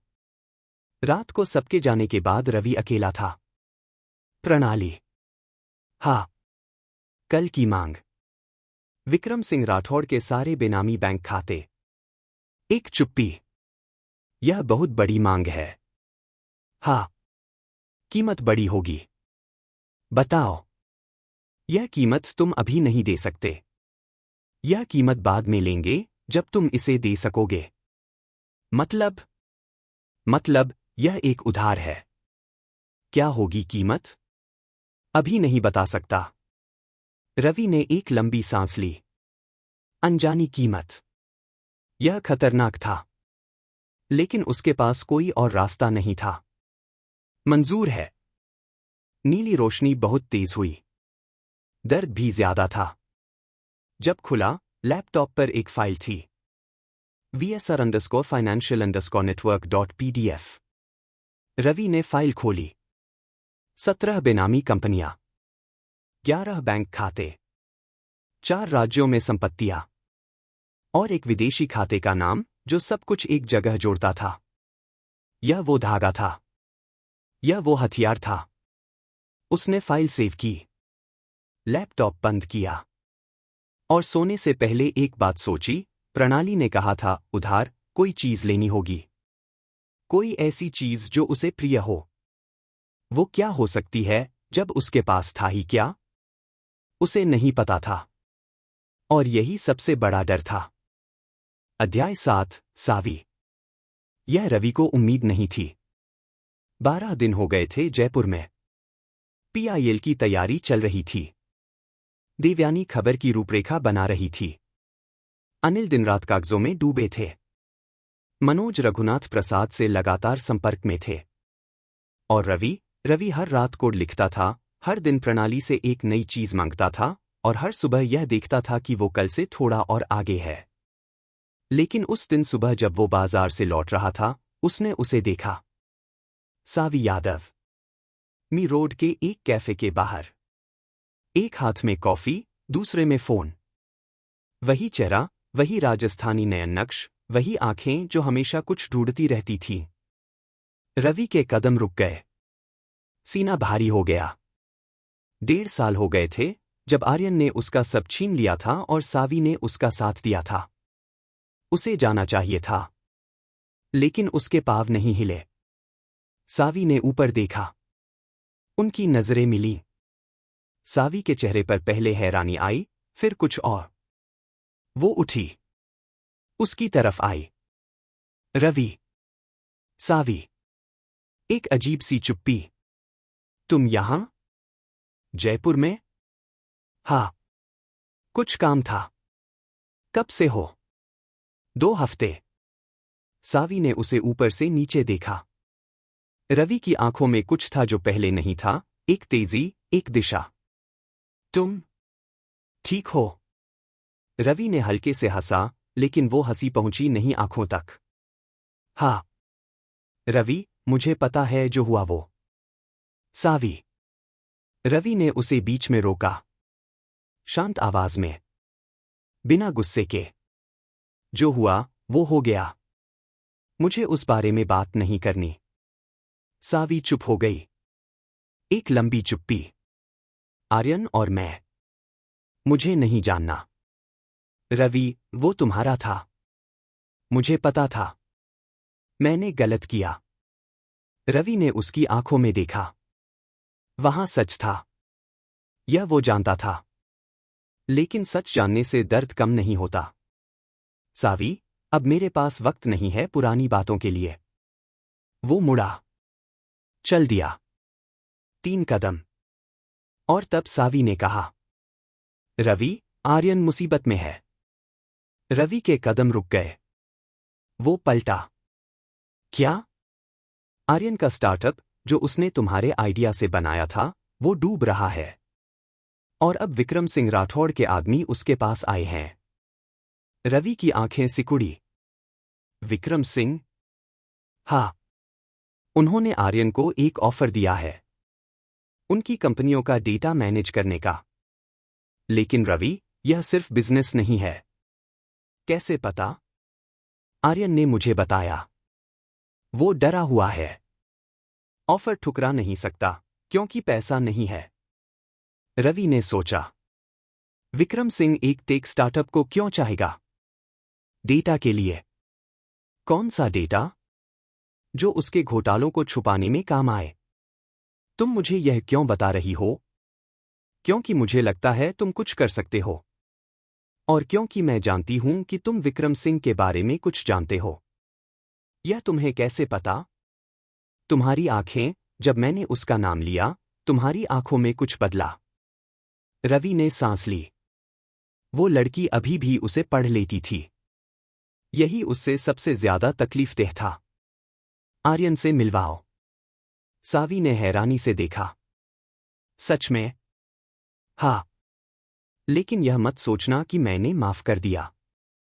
मैंने नहीं किया। तो फिर? मेरे अपने कारण हैं। आर्यन मेहता 2 घंटे बाद उनके सामने था।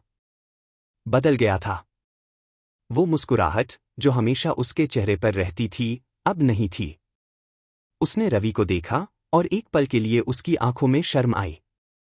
रवि ने उसे माफी का मौका नहीं दिया। सावी ने बताया, विक्रम सिंह का ऑफर क्या है? उनके एक आदमी आए थे। कहा, हमारी कंपनियों का पूरा डेटा इंफ्रास्ट्रक्चर तुम बनाओगे। पेमेंट अच्छा है, लेकिन यह काम सिर्फ तुम्हारा होगा, कोई और नहीं जानेगा। रवि ने सुना। यही था जो उसे शक था, विक्रम सिंह एक टेक सिस्टम बना रहा था। अपने काले धन को, बेनामी कंपनियों को, घोटालों को एक डिजिटल जाल में छुपाने के लिए। तुमने हाँ की? नहीं, अभी सोच रहा हूं। मत करना। क्यों? क्योंकि एक बार उस जाल में गए तो निकलना आसान नहीं होगा। आर्यन का चेहरा पीला पड़ा। तुम्हें कैसे पता? मुझे बहुत कुछ पता है। तो मैं क्या करूं? पैसे नहीं हैं। उन्हें बोलो, सोच रहे हो। 1 हफ्ता मांगो। उस हफ्ते में मैं तुम्हारे स्टार्टअप को देखूंगा। तुम मेरी मदद करोगे। मैंने जो किया। मैं तुम्हारी मदद नहीं कर रहा। मेरे अपने कारण हैं। अगले दिन सुबह रवि ने आर्यन के स्टार्टअप की फाइलें देखी। तकनीक अच्छी थी, यह मानना पड़ा। लेकिन बिजनेस मॉडल कमजोर था। 3 घंटे में एक रिपोर्ट बनाई। जब आर्यन आया, रवि ने उसे दे दी। यह क्या है? तुम्हारे स्टार्टअप की असली समस्या और उसका हल। आर्यन ने पढ़ा। जब उसने ऊपर देखा, उसकी आंखों में पानी था। रवि, यह सब तुमने 3 घंटे में? यह तो असली समाधान है। हाँ। तुम यह क्यों कर रहे हो? आर्यन, मैंने तुम्हें माफ नहीं किया। लेकिन विक्रम सिंह राठौड़ के पास जाना किसी के लिए भी सही नहीं है। एक बात पूछूं? तुम विक्रम सिंह के बारे में क्या जानते हो? इतना जानता हूं कि उससे दूर रहना सबसे अच्छा है। ठीक है। मैं उनका ऑफर ठुकरा दूंगा। रवि उठा। दरवाजे पर पहुंचकर रुका। आर्यन, जो रिपोर्ट दी है, उस पर काम करो। 3 महीने में स्टार्टअप ठीक हो सकता है। और तुम? मैं अपना काम करूंगा। रात को जब रवि अकेला था, उसने सावी को याद किया। वो नरमी, वो मैंने गलत किया, वो कहां से आई? रवि नहीं जानता था। और अभी जानने का वक्त नहीं था। कल क्या मांगोगे? विक्रम सिंह के उन आदमियों की जानकारी जो जयपुर में हैं। उनके चेहरे, उनके नाम, वो कहाँ रहते हैं। क्यों? क्योंकि दुश्मन को जानना जरूरी है, खासकर वो जो नजदीक हो। जयपुर की रात में कहीं विक्रम सिंह के 2 आदमी थे। और कल रवि उन्हें जानता होगा। जो शिकार करना जानते हैं, वो पहले अपने शिकारी को पहचानते हैं। अध्याय 8, शिकारी और शिकार। सुबह के 5 बजे थे। रवि पहले से जाग रहा था। उसने आंखें बंद की। गहरी सांस ली। नीली रोशनी आई। आज क्या चाहिए? विक्रम सिंह के वो 2 आदमी जो जयपुर में हैं, उनके नाम, चेहरे, पते और वो अभी कहाँ हैं। एक चुप्पी। यह छोटी मांग है। हाँ। कीमत भी छोटी होगी। इस बार दर्द नहीं था। बस एक हल्की सी झुनझुनी। उसके फोन पर 2 तस्वीरें आईं। पहला, सुरेश कुमार जांगिड़। उम्र 35। पुलिस में था, 10 साल पहले निकाला गया। अब विक्रम सिंह का खास आदमी। मालवीय नगर में एक लॉज में। दूसरा, धर्मेंद्र सिंह। उम्र 40। पूर्व सेना। वैशाली नगर में किराए के फ्लैट में। रवि ने दोनों के चेहरे ध्यान से देखे। अब वो उन्हें पहचानता था। शिकारी को पहले पहचानो, फिर उससे एक कदम आगे रहो। उस दिन रवि ने एक काम किया जो किसी को नहीं बताया। वो खुद निकला, अकेले। मालवीय नगर। उस लॉज के बाहर एक चाय की दुकान थी। रवि वहां बैठा। अखबार लिया। चाय मांगी। और इंतजार किया। 45 मिनट बाद सुरेश कुमार जांगिड़ निकला। लंबा, सावला, बालों में तेल। आंखें इधर उधर देखती हुई। रवि ने अखबार के पीछे से देखा। सुरेश ने फोन निकाला। किसी से बात की, फिर एक दिशा में चल दिया। रवि ने दूरी बनाए रखी, पीछे चला। सुरेश एक पान की दुकान पर रुका, जहां उसने किसी को एक लिफाफा दिया। रवि रुक गया। वो लिफाफा किसे दिया? क्यों? जब सुरेश जा चुका, रवि पान वाले के पास गया। भाई साहब, एक सादा पान। वो जो अभी गए, उन्हें जानते हो? क्यों पूछ रहे हो? बस यहां अक्सर आते हैं लगता है। हाँ, महीने भर से आ रहे हैं। कभी कभी कुछ देकर जाते हैं।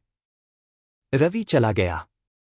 लेकिन उसे एक बात समझ आ गई थी, सुरेश जयपुर में एक नेटवर्क बना रहा था। छोटे छोटे लोगों को पैसे देकर जानकारी खरीद रहा था। वो रवि को ढूंढ रहा था और धीरे धीरे उसके करीब आ रहा था। शाम को रवि ने मनोज को बताया, विक्रम सिंह के आदमी जयपुर में एक नेटवर्क बना रहे हैं। मतलब वो हमें ढूंढ रहे हैं। हाँ, लेकिन अभी तक हमारा नया पता नहीं जानते। कब तक? 1 हफ्ते में शायद। PIL कब होगी? 3 दिन। तो 3 दिन में सब हो जाना चाहिए। रवि ने अनिल को फोन किया। चौधरी जी, PIL परसों दाखिल करनी है। परसों? यह तो मुझे पता है, लेकिन हमारे पास वक्त नहीं है। ठीक है, कल रात तक तैयार होगी। देवयानी का मैसेज आया, हमेशा तैयार हूं। लेकिन उस रात एक और बात हुई। रात के 9 बजे रवि के नए नंबर पर एक अनजान कॉल आई। हाँ। दूसरी तरफ से एक भारी आवाज, शांत, धीमी, लेकिन उसमें एक वजन था। रवि यादवंशी? कौन है? तुम जानते हो कौन हूं? रवि ने सांस ली। वो आवाज, उसमें एक परिचय था। विक्रम सिंह राठौर। एक पल की चुप्पी। होशियार लड़के हो। क्या चाहते हैं आप? बस एक बात कहनी थी। जो खेल तुम खेल रहे हो, उसे यहीं रोक दो। तुम जवान हो। जिंदगी आगे है। रवि ने दांत भींचे। यह आदमी, जिसने उसके मां बाप को मारा था, उसे जिंदगी की नसीहत दे रहा था। लेकिन आवाज शांत रखी। और अगर नहीं रोका, तो तुम अकेले हो। और मेरे पास बहुत सारे साधन हैं। धमकी है? सलाह है?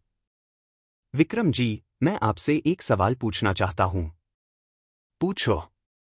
YF, Yadavanshi family disposed. आपको याद है? इस बार चुप्पी लंबी थी। 5 सेकंड। 10 सेकंड। तुम्हें कहां से पता? मुझे बहुत कुछ पता है। और जल्द ही सबको पता होगा। फोन कट गया। रवि ने फोन रखा। हाथ कांप रहे थे, डर से नहीं, गुस्से से। एक बात साफ हो गई, विक्रम सिंह डरा हुआ था। धमकी देने वाले लोग तब धमकी देते हैं जब उन्हें लगता है कि कोई उनकी जड़ पर कुल्हाड़ी मार रहा है। विक्रम सिंह का फोन था। मनोज के हाथ से चाय का कप लगभग गिरा। क्या? कैसे मिला उसे नया नंबर? नहीं पता। लेकिन मिल गया। क्या कहा उसने? रुकने की धमकी दी। और तुमने? रवि ने हल्की मुस्कान दी। उसे बता दिया कि मुझे YF के बारे में पता है। मनोज ने आंखें बंद की। रवि, यह गलती की। अब उसे पता चल गया कि तुम्हारे पास डायरी है। उसे पहले से शक था। अब यकीन हो गया। फर्क यह है कि वो अब जानता है, मैं डरा नहीं। PIL परसों है। अगर उसने उससे पहले कोई कदम उठाया, नहीं उठाएगा। क्योंकि वो समझदार आदमी है। अगर उसने अभी कुछ किया, तो खबर और भी तेजी से फैलेगी। भगवान करे तुम सही हो। रात के 12 बजे रवि छत पर था। डरे नहीं? डर तो है। फिर? डर होना और डर से रुकना, 2 अलग चीजें हैं। रवि, कल PIL दाखिल होगी। उसके बाद तुम्हारी जिंदगी बदल जाएगी। क्या तुम तैयार हो? रवि ने आसमान की तरफ देखा। तारे थे, करोड़ों तारे। उसे वो रात याद आई, 3 हफ्ते पहले, जब उसके पास कुछ नहीं था। हाँ, मैं तैयार हूं। लेकिन उसी रात भीलवाड़ा में विक्रम सिंह अपने बंगले में बैठा था। उस लड़के के बारे में पूरी जानकारी चाहिए। जी साहब। और जयपुर हाईकोर्ट में हमारे जो संपर्क हैं, उन्हें सतर्क करो। अगर कोई पीआईएल आए मेरे नाम से, तो मुझे पहले पता चलना चाहिए। जी साहब। धर्मेंद्र चला गया। विक्रम सिंह खिड़की के पास गया। उसने सोचा, यादवंशी, वो नाम जो उसने 17 साल पहले खत्म किया था। एक गलती। उसे उस बच्चे को उस रात ही खत्म कर देना चाहिए था।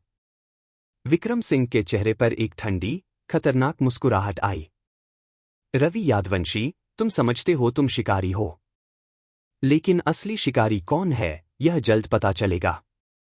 और भीलवाड़ा की रात में एक पुराना दुश्मन एक नई चाल की तैयारी कर रहा था। अध्याय 9, पीआईएल, पहला वार। सुबह के 8 बजे थे। जयपुर हाईकोर्ट की इमारत, सफेद और भव्य, सुबह की धूप में चमक रही थी। उसके सामने वकीलों की काली कोट की भीड़ थी। रवि उस भीड़ में खड़ा था, जीन्स और साधारण कुर्ता, किसी के लिए भी एक आम लड़का। लेकिन आज आम नहीं था। अनिल चौधरी उसके पास आए।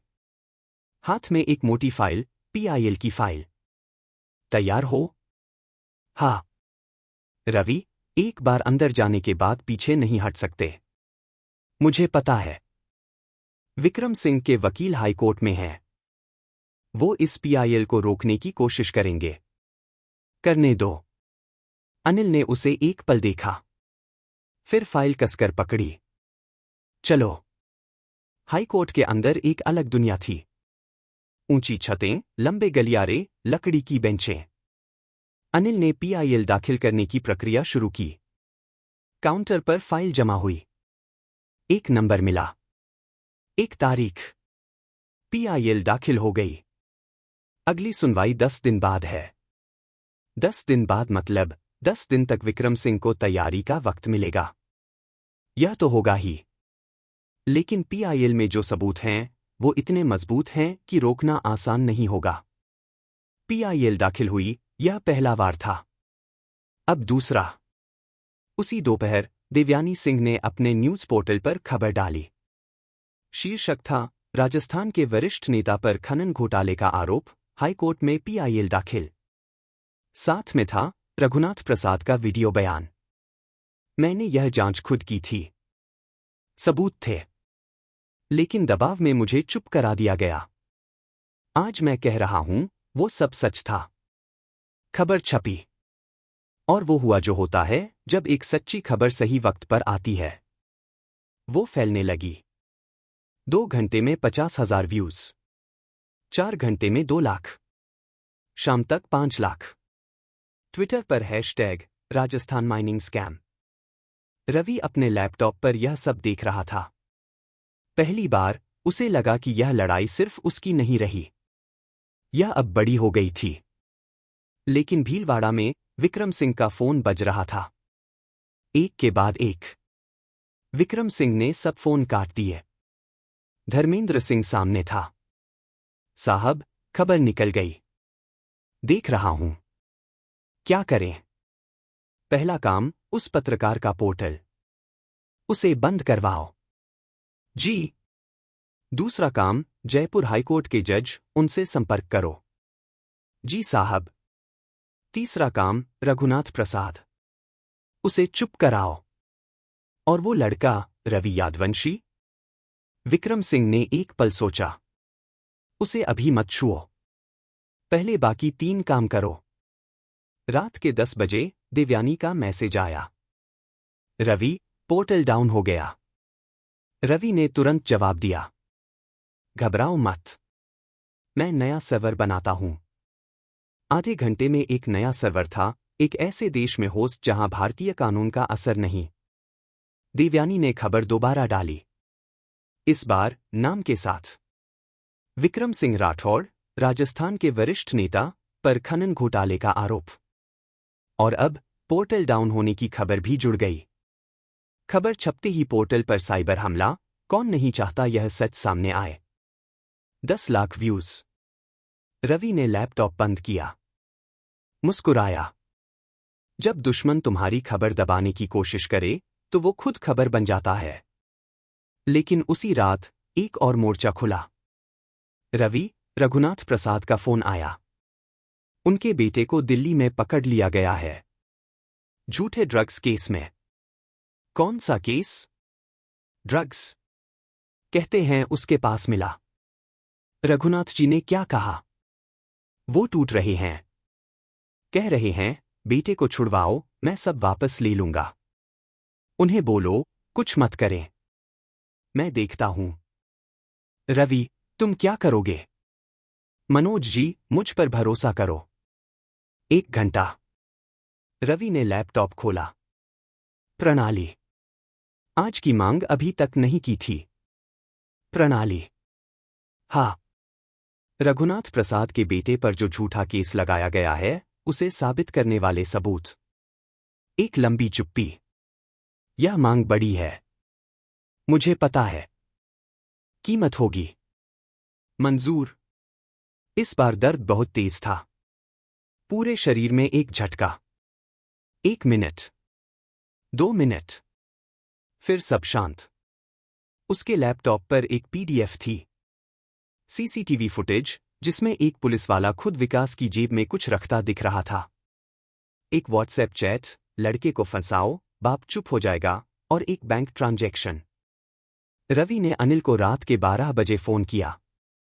चौधरी जी, रघुनाथ प्रसाद के बेटे को दिल्ली में झूठे केस में पकड़ा है। मेरे पास सबूत हैं। दिल्ली में कोई वकील? एक आदमी है, सुबीर घोष।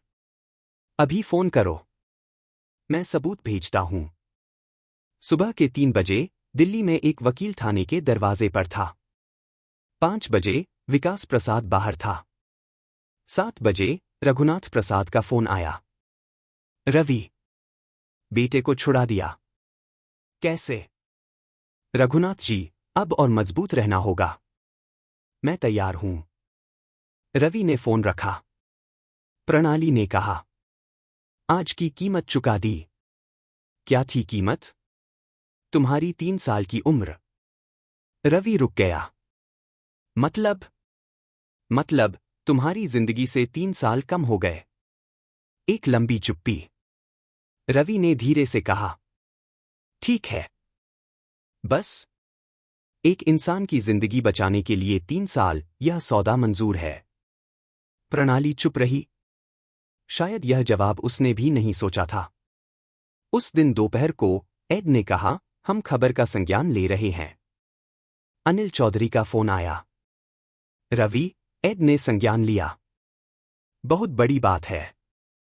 हाँ, लेकिन इसका मतलब विक्रम सिंह अब और आक्रामक होगा। मुझे पता था। तुम तैयार हो? रवि ने जयपुर को देखा। वो शहर जिसने उसे पहचाना नहीं था, अब शायद जानने लगा था। हाँ, तैयार हूं। उसने फोन रखा। और तभी दरवाजे पर दस्तक हुई। मनोज ने खोला। बाहर सावी यादव थी। उसके चेहरे पर डर था। हाथ कांप रहे थे। रवि, आर्यन को पकड़ लिया गया है। अध्याय 10, काराजा और कसम। सावी का चेहरा देखकर रवि समझ गया, यह खबर झूठी नहीं थी। उसने उसे अंदर बुलाया। सावी कमरे में आई। उसके हाथ अभी भी कांप रहे थे। मनोज ने पानी का गिलास दिया। सावी ने पिया, लेकिन कांपना नहीं रुका। क्या हुआ? कब? कहाँ? आज दोपहर, जयपुर में। उसके ऑफिस से निकला था, 2 आदमी आए, बिना वर्दी के। कहा, चलो, और ले गए। किसने देखा? उसके एक कर्मचारी ने। उसने मुझे फोन किया। पुलिस? नहीं जानते। वर्दी नहीं थी। गाड़ी सरकारी नहीं थी। रवि ने मनोज की तरफ देखा। मनोज की आंखों में वही था जो रवि के मन में था, यह विक्रम सिंह की चाल है। आर्यन ने विक्रम सिंह का ऑफर ठुकराया था। यह उसका जवाब है।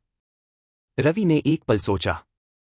आर्यन, वो इंसान जिसने उसकी पीठ में छुरा घुंपा था, जिसकी वजह से वो टूटा था, जिसे माफ करना अभी भी नहीं आया था।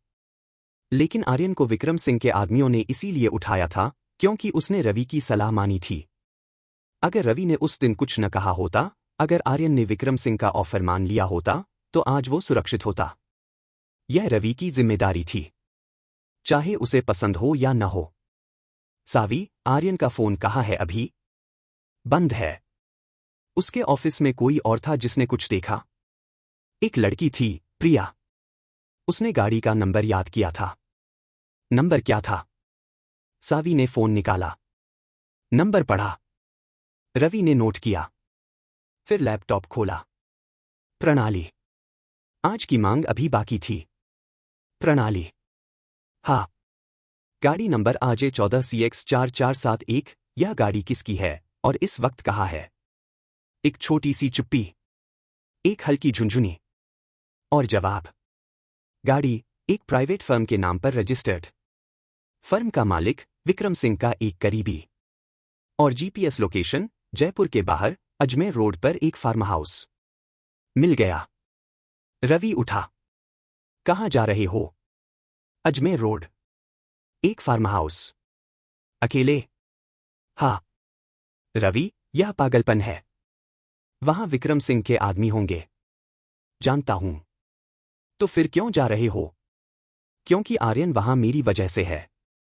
और मैं किसी को मेरी वजह से बंधक नहीं रहने दे सकता, चाहे वो कोई भी हो। मनोज चुप रहे।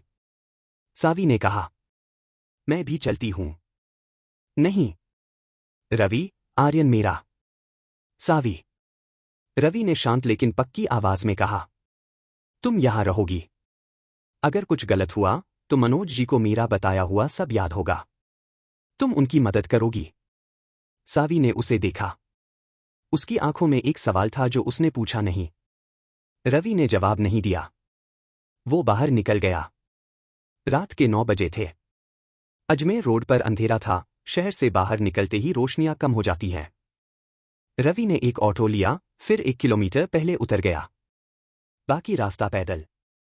फार्म हाउस एक पुरानी दीवार के पीछे था, ऊंची, पलस्तर उखड़ी हुई। बाहर एक गाड़ी खड़ी थी। 2 आदमी थे, एक अंदर, एक बाहर। बाहर वाला सिगरेट पी रहा था। रवि के पास हथियार नहीं था। ताकत के मामले में वो उस आदमी से आधा था। लेकिन उसके पास एक चीज थी, दिमाग। उसने फोन निकाला। अनिल चौधरी को कॉल की।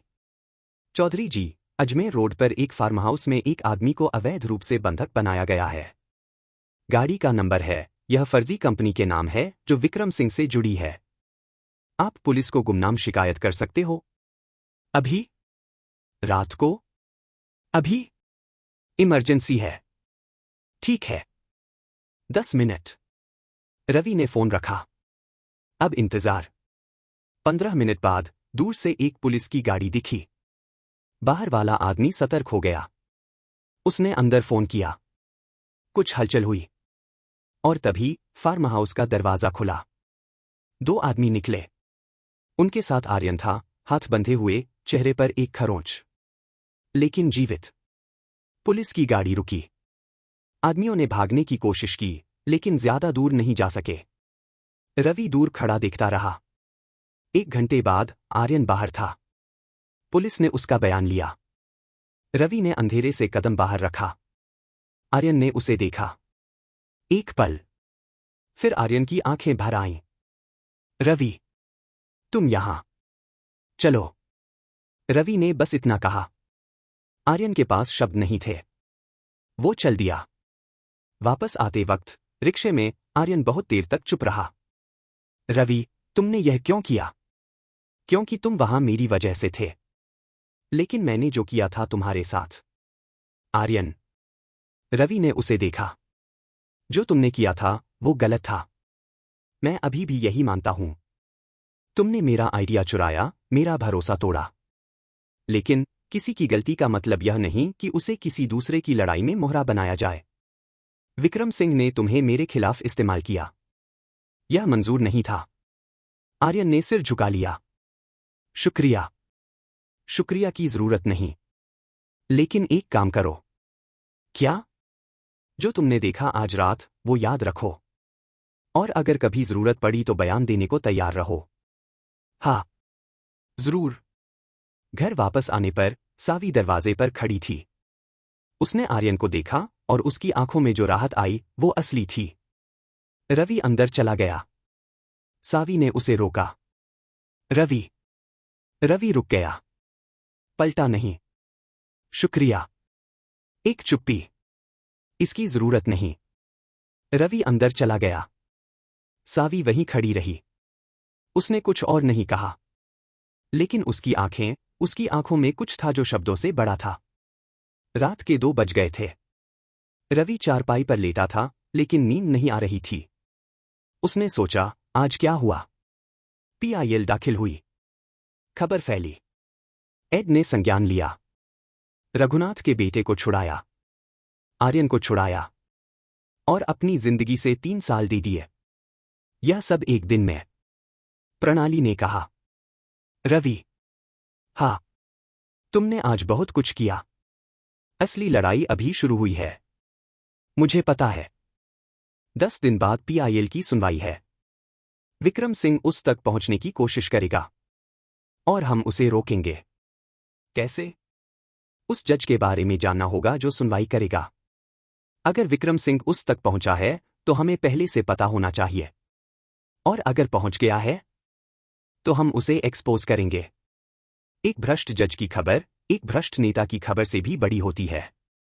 सुबह होने से पहले एक आखिरी बात हुई। रवि की नींद लगने वाली थी, तभी एक मैसेज आया।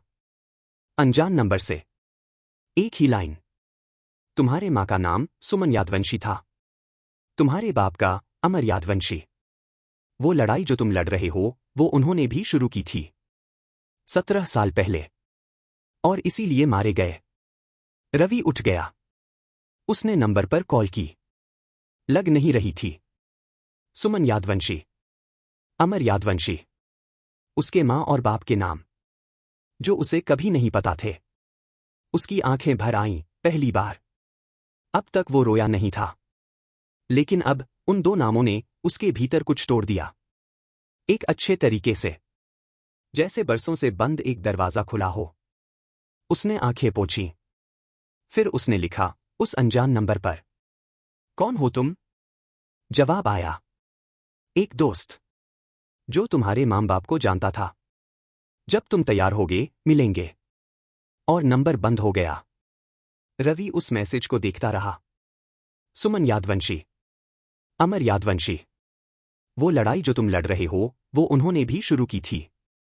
रवि ने फोन रखा। उसने आंखें बंद की। अब वो सिर्फ बदले के लिए नहीं लड़ रहा था। वो उस लड़ाई को पूरी कर रहा था जो उसके मां बाप ने शुरू की थी। और वो इसे जीतेगा। उनके लिए। खुद के लिए। और उस राजस्थान के लिए जो एक ताकतवर आदमी के डर में जी रहा था। जयपुर की रात खामोश थी। लेकिन उस खामोशी में एक तूफान पल रहा था। और उसका नाम था रवि यादवंशी।